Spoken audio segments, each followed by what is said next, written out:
பெற்றோர்களே, தாய்மார்களே, மாணவர்களே அனைவருக்கும் எனது முதற்கண் வணக்கத்தை தெரிவித்துக் கொள்கின்றேன்.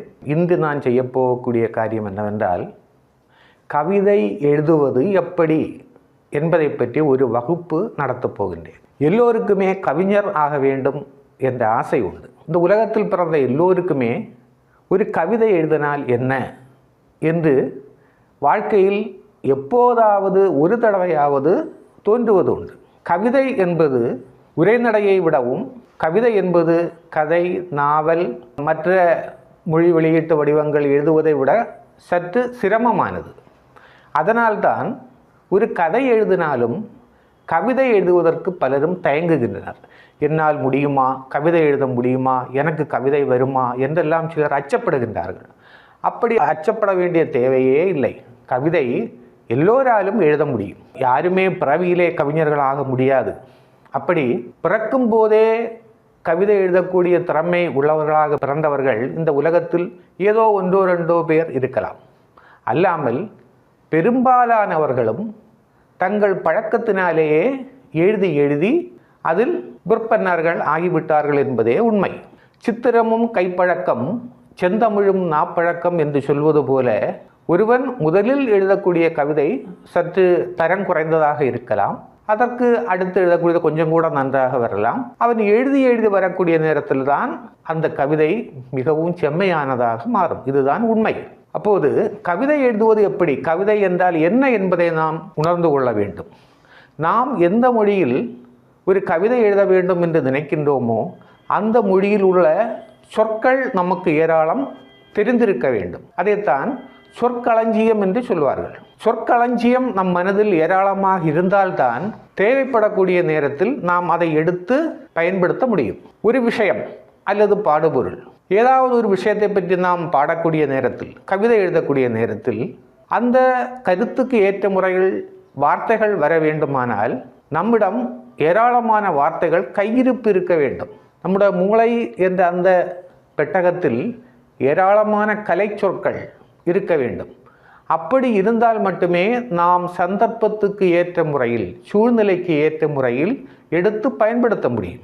எனவே நாம் எந்த மொழியில் கவிதை எழுத வேண்டும் என்று நினைக்கின்றோமோ அந்த மொழியை, அந்த மொழியில் உள்ள நூல்களை அதிகமாக படிக்க வேண்டும். தொட்டனை தூறும் மணற்கேணி மாந்தர்க்கு கற்றனை தூறும் அறிவு என்பது போல நாம் படிக்க படிக்க வார்த்தைகள் நம்முடைய மூளையில் சேகரமாகின்றன. அதிலிருந்து நாம் தேவையான சொற்களை எடுத்து பயன்படுத்தலாம். இனி கவிதை என்றால் என்ன என்பதை பார்ப்போம். கவிதை என்றால் அது பாட்டு வகையை சார்ந்தது. அதாவது பாட்டு என்றால் அதற்கு தாளம் வேண்டும். அப்போது ஒரு கவிதை எழுத வேண்டுமானால் அந்த எழுதக்கூடியவனுக்கு தாள உணர்ச்சி இருக்க வேண்டும். உயர்ந்த கருத்தை பற்றி அவன் எண்ண வேண்டும். உயர்ந்த கருத்தை பற்றி அவன் எழுதினால் மட்டுமே பிறர் அதை ரசிப்பார்கள். இன்னொன்று, தேர்ந்தெடுக்கக்கூடிய வார்த்தைகள் நல்ல செறிவுள்ள வார்த்தைகளாக இருக்க வேண்டும். சொல் செறிவு என்று சொல்வார்கள். டென்சிட்டி என்று ஆங்கிலத்தில் சொல்வார்கள். நல்ல அடர்த்தி உள்ள சொற்கள். அதாவது சாதாரணமாக நாம் உரைநடையில் பயன்படுத்தக்கூடிய வார்த்தை போல அல்லாமல் கவிதைக்காக சில பிரத்யேகமான வார்த்தைகள் உண்டு. அதான் சொற்செறிவுள்ள வார்த்தைகள். அப்படிப்பட்ட வார்த்தைகளை நாம் தேர்ந்தெடுக்க வேண்டும். அது எப்படிப்பட்ட வார்த்தைகள் என்பதை நான் இங்கு 1-2 உதாரணங்களை சொல்லுகின்றேன். அப்போது உங்களுக்கு புரியும். சரி, இனி கவிதை என்றால் என்ன என்பதை விளக்கமாக இந்த பலகையில் இருந்து நாம் பார்த்து தெரிந்து கொள்வோம். இங்கே பாருங்கள் கவிதை எழுதுவது எப்படி. கவிதைக்கு தேவையான முக்கியமான விஷயங்கள் என்ன என்பதை நான் இங்கே நட்சத்திர குறி போட்டு எழுதியிருக்கின்றேன். ஒன்று, உயர்ந்த கருத்து வேண்டும். அந்த உயர்ந்த கருத்து என்பதை பாடுபொருள் என்று பழைய காலத்தில் புலவர்கள் சொல்வார்கள். உயர்ந்த ஒரு கருத்து, நாம் எந்த விஷயத்தை பற்றி நாம் கவிதை எழுத நினைக்கின்றோமோ அதுதான் பாடுபொருள் அல்லது உயர்ந்த கருத்து என்பது. கருத்துக்கள் பல உண்டு. அதில் நல்ல உயர்ந்த கருத்துக்களாக பார்த்து நாம் தேர்ந்தெடுத்து கொள்ள வேண்டும். சாதாரண விஷயத்தை சொன்னால் யாரும் கவனிக்க மாட்டார்கள். எனவே உயர்ந்த கருத்தை நாம் கவிதை எழுதுவதற்கு தேர்ந்தெடுத்து கொள்ள வேண்டும். அடுத்தது, சொற்செறிவுள்ள சொற்கள். சாதாரணமாக உரைநடையில் பயன்படுத்துவதை விட நல்ல வித்தியாசமான சிறப்பான சொற்கள், சுருங்கின சொற்கள். திருக்குறளை பற்றி ஔவையார் சொல்லக்கூடிய நேரத்தில் அணுவை துளைத்து 7 கடலை புகட்டி குறுகத் தரித்த குறள் என்று சொல்வார். அதுபோல சில வார்த்தைகளுக்குள்ளே நல்ல அர்த்தம் இருக்க வேண்டும். நாம் தேர்ந்தெடுக்கக்கூடிய அந்த வார்த்தை செறிவு மிகுந்த சொல்லாக, ஏராளமான விஷயங்களை உள்ளடக்கிய சொற்களாக இருந்தால் அது கவிதை எழுதும்போது அதை நல்ல முறையில் அதை பயன்படுத்தலாம். அதுதான் சொல் செறிவுள்ள சொற்கள். அடுத்து ஒரு தாளம் வேண்டும். கவிதைக்கு ஒரு தாளம் வேண்டும். தாளம் இருந்தால் மட்டுமே வாசிக்கக்கூடியவர்கள் ரசிப்பார்கள். அடுத்தது எல்லாவற்றிற்கும் மேலாக உணர்ச்சி வேண்டும். உணர்ச்சி இருந்தால் மட்டுமே அந்த கவிதையை நாம் எழுத முடியும். உணர்ச்சி இல்லாமல் எழுதினால் அது ஒரு நல்ல கவிதையாக இருக்காது, ஏனோதானோ என்று இருக்கும். இப்போ சொற்செறிவுள்ள சொற்கள், தாளம், உணர்ச்சி, உயர்ந்த கருத்து ஆகியவை கவிதை எழுதுவதற்கு மிகவும் தேவையானது. இனி உதாரணமாக சில கவிதைகளை பாருங்கள். சூரியனை பற்றி ஒரு கவிதை நான் எழுதியிருக்கின்றேன். இது என்னுடைய சொந்த கவிதை. நான் திடீரென்று எழுதின ஒரு கவிதை. அதே போல் நீங்களும் நினைக்கலாம், நீங்களும் எழுதலாம். இப்போ சூரியன் என்று நினைத்த போது என்னுடைய மனதில் சில விஷயங்கள் ஞாபகம் வந்தது. அதற்கு ஏற்ற முறையில் சில தாளமுள்ள சில சொற்களை தேர்ந்தெடுத்து நான் எழுதினேன். ஒரு எளிய கவிதை பாருங்கள். காலையிலே எழுகின்றாய், மாலையிலே மறைகின்றாய், ஒளி தந்தே காக்கின்றாய், ஓங்கி உயர்ந்தே நிற்கின்றாய். இது சூரியனை பற்றிய ஒரு கவிதை. இது வேறு எங்கும் பார்க்க முடியாது, நானே சொந்தமாக எழுதிய கவிதை. இதே போல் நீங்களும் எழுதி பார்க்கலாம். காலையிலே எழுகின்றாய், காலை நேரத்தில் சூரியன் எழுந்து வருகின்றான். மாலையிலே மறைகின்றாய், மாலை நேரத்தில் மறைகின்றது. ஒளி தந்தே காக்கின்றாய், இந்த உலகத்துக்கு ஒளியை அல்லது பிரகாசத்தை தருகின்றாய். ஓங்கி உயர்ந்தே நிற்கின்றாய், வானத்தில் உயர்ந்த இடத்தில் நிற்கின்றாய். ஒரு எளிமையான ஒரு கவிதை. இதில் பாருங்கள், காலை மாலை, காலை என்று முதல் வரியில் எழுதியிருக்கின்றேன். ரெண்டாவது வரியில் மாலை. இது எதுகை மோனை என்றெல்லாம் சொல்வார்கள். அவள் முதல் எழுத்து ஒரே மாதிரி வருவது மோனை, இரண்டாவது எழுத்து ஒரே மாதிரி வருவது எதுகை. இலக்கணத்துக்குள் அதிகமாக போக வேண்டாம், எல்லோருக்கும் இலக்கணம் தெரியாது. அதனால் ஒரு ஓசை நயமுள்ள சொற்களாக பார்த்து தேர்ந்தெடுத்து எழுதினீர்களானால் அது கவிதைக்கு ஏற்ற சொற்களாக இருக்கும். காலையிலே எழுகின்றாய், மாலையிலே மறைகின்றாய். காலை மாலை என்று இரண்டு வார்த்தைகள். அடுத்தது ஒளி தந்தே காக்கின்றாய், ஓங்கி உயர்ந்தே நிற்கின்றாய். அதில் எதுகை அல்ல மோனை, முதல் எழுத்து ஒரே மாதிரி வருது. ஒளி, ஓ, இதில் ஓ, இதில் ஓ. அப்போ அதுதான் இந்த உரைநடையில் உள்ளதை விட வித்தியாசமாக இப்படி எதுகை மோனை நயத்தோடு தாளத்தோடு நாம் சில வார்த்தைகளை பயன்படுத்தி எழுதக்கூடிய நேரத்தில் அது கவிதையாகி விடுகிறது. உரைநடையில் இருந்து அது வேறுபடுகின்றது. அதுதான் கவிதை. இப்போ இனி கவிதை என்ற ஒன்று உங்கள் ஞாபகத்துக்கு வந்தால், கவிதை எழுத வேண்டும் என்று உங்களுக்கு தோன்றினால், ஒரு பொருளை பற்றி முதலில் நினையுங்கள். மௌனமாக கண்களை மூடி 2 நிமிடம் சிந்தித்து பாருங்கள். நிச்சயமாக உங்கள் மனதிலே சில வார்த்தைகள் ஓடி வரும். அந்த வார்த்தைகளை நீங்கள் எடுத்து எழுதினால் அது ஒரு நல்ல கவிதையாக மாறும் என்பதில் சந்தேகமே இல்லை. இப்போ நீங்கள் அப்படியே கண்களை மூடி மௌனமாக ஆலோசித்து பார்த்தால் உங்கள் மனதிலே சில வார்த்தைகள் ஓடி வரும். எதுகை மோனை நயமுள்ள சொற்களாக அல்லது தாளம் உள்ள சொற்களாக அவை அமையும். அந்த வார்த்தைகளை பொருத்தமான இடத்தில் பயன்படுத்தி நீங்கள் எழுதினீர்களானால் அது ஒரு கவிதை ஆகிவிடும். அங்கே ஒரு கவிதை பிறக்கும். இதுதான் கவிதை. நீங்கள் ஒரு கவிஞராக மாறிவிடுவீர்கள். அல்லாமல் இதில் வேறு தந்திரங்கள் ஒன்றும் கிடையாது. எல்லோருக்கும் எழுத முடியக்கூடிய ஒரு எளிமையான விஷயம்தான். சூரியன் காலையிலே எழுகின்றாய், மாலையிலே மறைகின்றாய், ஒளிதந்தே காக்கின்றாய், ஓங்கி உயர்ந்தே நிற்கின்றாய். காலை மாலை ஒளி ஓங்கி, ஓ ஓ. இதுதான் கவிதை. பள்ளிக்கூடம் என்ற இன்னொரு கவிதையை பாருங்கள். ஒரு எளிமையான கவிதை. இதுவும் நானே எழுதிய சொந்தமாக எழுதின ஒரு கவிதை. பள்ளிக்கூடம் திறந்தாச்சு, பாடம் எல்லாம் படித்தாச்சு, துள்ளி திரிந்தே நடந்தாச்சு, தும்பி பிடிக்க போயாச்சு. பள்ளிக்கூடம் திறக்கக்கூடிய நேரத்தில் சிறுவர்கள் செய்யக்கூடிய சில வேலைகளை நான் இங்கு கவிதையாக எழுதியிருக்கின்றேன். அவர்களுக்கு பள்ளிக்கூடம் திறந்தவுடன் பயங்கரமான சந்தோஷம், மிகவும் மகிழ்ச்சியாக இருப்பார்கள். அந்த நேரத்தில் அவர்கள் செய்யக்கூடிய சில காரியங்கள். பள்ளிக்கூடம் திறந்தாச்சு, பாடம் எல்லாம் படித்தாச்சு, துள்ளி திரிந்தே நடந்தாச்சு, தும்பி பிடிக்க போயாச்சு. சரி, பள்ளிக்கூடம் திறந்தாச்சு, பாடம் எல்லாம் படித்தாச்சு, ஆசிரியர் பாடம் நடத்தினார், அதையெல்லாம் படித்து முடித்தாச்சு. துள்ளி திரிந்தே நடந்தாச்சு. சிறுவர்கள் அல்லவா, அவர்கள் துள்ளி திரிவார்கள். விளையாட்டு மைதானத்தில் துள்ளி திரிவார்கள். பக்கத்தில் தும்பி இருந்தால் அதை பிடிக்க போவார்கள். இது சிறுவர்களின் இயல்பு. இதையெல்லாம் பற்றிய ஒரு கவிதை.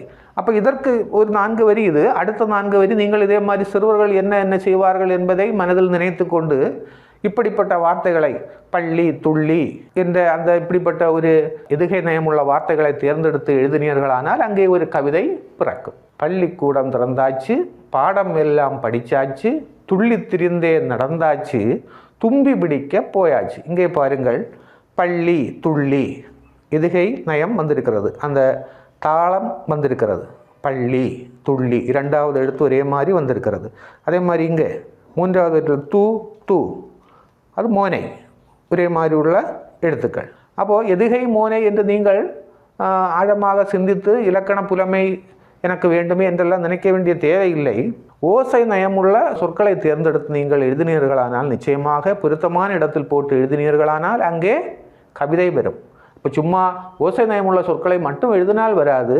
ஆனால் அதற்கு ஏற்ற முறையில் நல்ல கருத்து இருக்க வேண்டும். சொல்லக்கூடிய விஷயம் ஆழமாக வாசகர்களின் மனதில் தொட வேண்டும். இப்படிப்பட்ட சில அம்சங்களும் கவிதைக்கு வேண்டும். அப்போ இதை நீங்கள் முதலில் எழுதக்கூடிய நேரத்தில் சிலப்போ கவிதையினுடைய ஒரு சாயல் அதில் இருக்காது, ஒரே நடை போலவே இருக்கும். திரும்ப திரும்ப அந்த தாளம் இருக்கிறதா, உணர்ச்சி இருக்கிறதா, மனதை தொடக்கூடிய முறை இருக்கிறதா என்று நீங்களே ஆராய்ந்து கொண்டு சில மாற்றங்களை செய்தீர்களானால் நிச்சயமாக அங்கே ஒரு கவிதை பிறக்கும். அப்போ இதெல்லாமே ஒரு மரபு கவிதை வடிவத்தை சார்ந்த கவிதைகள். இப்போது வழக்கத்தில் உள்ளது புதுக்கவிதை. புதுக்கவிதை என்றால் என்ன என்பதை அடுத்ததாக நாம் பார்ப்போம். புதுக்கவிதை என்றால் அங்கே இலக்கணம் அதிகமாக இருக்காது, எதுகை மோனை நயம் வர வேண்டும் என்பது இல்லை. ஆனால் எல்லா கவிதையிலுமே அந்த உணர்ச்சியும் உயர்ந்த பாடுபொருளும் தாளமும் நிச்சயமாக இருக்கும். நாம் சொல்லக்கூடிய அந்த வார்த்தைகள் கொஞ்சம் அந்த தாளத்தோடு பொருந்திய வார்த்தையாக புதுக்கவிதையிலும் இருக்கும் என்பதை நாம் அறிந்து கொள்ளலாம். அதற்கான உதாரணங்களை இங்கே பாருங்கள். புதுக்கவிதை பற்றி சொல்வதற்கு முன்பு மரபு கவிதை வகையை சார்ந்த இன்னொரு கவிதை கூட இருக்கிறது, அதை கூட சொல்லிவிட்டு நான் புதுக்கவிதையை பற்றி சொல்லுகின்றேன். நாய்க்குட்டியை பற்றிய ஒரு கவிதையை பாருங்கள். ஓசை நயமுள்ள ஒரு கவிதை. எங்கள் வீட்டு நாய்க்குட்டி, எச்சில் ஒழுகும் நாய்க்குட்டி, வாலை ஆட்டி வந்திடுமே, பாலை கொடுத்தால் குடித்திடுமே. இது எல்லோருக்கும் நாய்க்குட்டியை பற்றி தெரியும். ஒரு நாய்க்குட்டியின் இயல்புகள் குணங்கள் என்ன என்பது எல்லோருக்கும் தெரியும். நம்முடைய வீடுகளில் நாய் உண்டு, நாய்க்குட்டிகள் உண்டு. அதனுடைய குணத்தை பற்றி சொல்லியிருக்கின்றேன். எங்கள் வீட்டு நாய்க்குட்டி, எச்சில் ஒழுகும் நாய்க்குட்டி. நாய்க்குட்டியினுடைய வாயிலிருந்து எப்போதும் எச்சில் ஒழுகிக்கொண்டே இருக்கும். அது வாயை மூட முடியாது, எச்சில் ஒழுகிக்கொண்டே இருக்கும். வாலை ஆட்டி வந்துடுமே. வீட்டில் உள்ளவர்களை பார்த்தால் வாலை ஆட்டி கொண்டு வரும், பாலை கொடுத்தால் குடித்திடும். அந்த ஒரு விஷயத்தை சொல்லியிருக்கின்றேன். அந்த ஓசை நயத்தோடு எழுதிய ஒரு கவிதை. இது என்னுடைய சொந்த கவிதை, நீங்களும் எழுதி பார்க்கலாம். எங்கள் வீட்டு நாய்க்குட்டி, எச்சில் ஒழுகும் நாய்க்குட்டி, வாலை ஆட்டி வந்திடுமே, பாலை கொடுத்தால் குடித்திடுமே. எங்கள் வீட்டில் உள்ள எங்களுடைய வீட்டில் உள்ள நாய்க்குட்டி, எப்போதும் எச்சில் ஒழுகி கொண்டிருக்கக்கூடிய நாய்க்குட்டி, வாலை ஆட்டி வரக்கூடிய நாய்க்குட்டி, பாலை கொடுத்தால் ரொம்ப விருப்பத்தோடு அது சாப்பிடும். இந்த விஷயத்தை நான் இதில் சொல்லியிருக்கின்றேன். இது எளிமையான ஒரு கவிதை. அந்த கொஞ்சம் கூட தரம் உயர்ந்த கவிதை எழுத வேண்டுமானால் அதற்கு ஏற்ற முறையில் வார்த்தைகளை மாற்றி போட்டால் போதும். இது சிறுவர்களுக்காக எழுதப்பட்ட ஒரு கவிதை. இது பெரியவர்களுக்காக எழுதக்கூடிய நேரத்தில் அதனுடைய வார்த்தைகளை கொஞ்சம் மாற்ற வேண்டும். எங்கள் வீட்டு நாய்க்குட்டி, எச்சில் ஒழுகும் நாய்க்குட்டி, வாலை ஆட்டி வந்திடுமே, பாலை கொடுத்தால் குடித்திடுமே. எங்கள் எச்சில், அந்த மோனை இருக்கிறது, ஏ ஏ, வாலை பாலை.